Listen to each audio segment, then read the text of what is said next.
क्या यहाँ पर एनडीए गठबंधन के लिए? देखिए, 2014 में एनडीए के लिए मुद्दा था पूर्ण बहुमत की सरकार। 2019 में डंके की चोट पर एनडीए ने कहा अब की बार 300 पार। 2024 में हमारा नारा बहुत स्पष्ट है, अब की बार 400 पार। आपने अभी अभी हमारे भाई मनोज जी से पूछा कि भाई आपका टारगेट क्या है, तो बोले हम उत्तर प्रदेश में मजबूत करेंगे।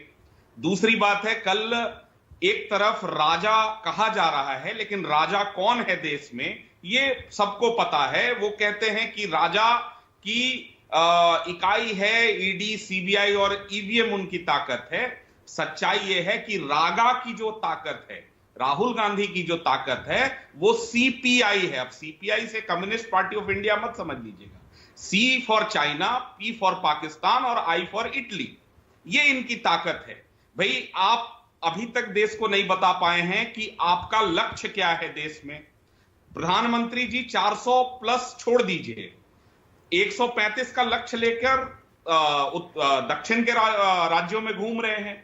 और स्पष्ट तौर पर मैं फिर से पूछना चाहूंगा गठबंधन के लोगों से कि आपका प्रधानमंत्री का चेहरा कौन है?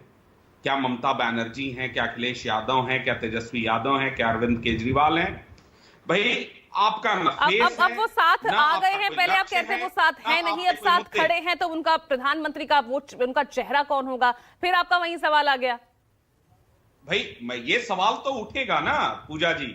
देश ये जानना चाहता है कि जब विधानसभा चुनाव होते हैं तो आप सीएम का चेहरा तब तो आप नहीं बताते। नहीं, ये विधानसभा का चुनाव नहीं है, लेकिन देश का चुनाव है। देश को अगले 5 साल कौन लीड करने जा रहा है, ये देश के मन में कौतूहल का विषय है। आप बताइए, बिहार में बताइए, सीट शेयरिंग का क्या चल क्या रहा है वहां पर? नीतीश कुमार दिल्ली में आज सीट शेयरिंग से संबंधित कितने कयास पूजा जी लगाए जा रहे थे पिछले कई महीनों से। हमारे यहां एनडीए में कोई खींचतान कहीं भी नहीं है। जो भी विषय है, सब लोग चाहते हैं अपने लिए ज्यादा सीटों की मांग करना।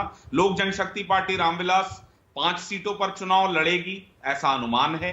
आधिकारिक घोषणा अगले 24 घंटे में हो जाएगी। सब कुछ इतना सरल है तो अगले 2 दिन क्यों यहाँ दिल्ली में रहने वाले हैं? तो ये माने कि अगर आज आ गए हैं तो आज ऐलान हो जाएगा सीट शेयरिंग को लेकर? सही प्रश्न है आपका, बिल्कुल सही प्रश्न है आपका। देखिए, आज के दिन में एक तरफ भारतीय जनता पार्टी है, एक तरफ जदयू है और लोक जनशक्ति पार्टी है, उसके साथ 1-2 और घटक दल हैं। बहुत सी ऐसी सीटें हैं जहां पर हम नए लोगों को हो सकता है चांस दें।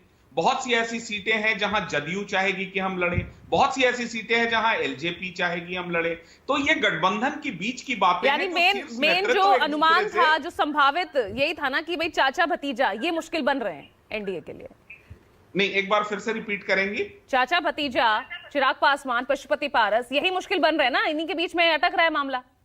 नहीं, कोई मुश्किल नहीं है, कोई मुश्किल नहीं है। आधिकारिक तौर पर एनडीए के द्वारा अभी तक किसी प्रकार की घोषणा नहीं की गई है। ठीक है कुमार सौरभ। किशोर तिवारी, अगर बिहार में लड़ाई यहाँ एनडीए के लिए मुश्किल है क्योंकि गठबंधन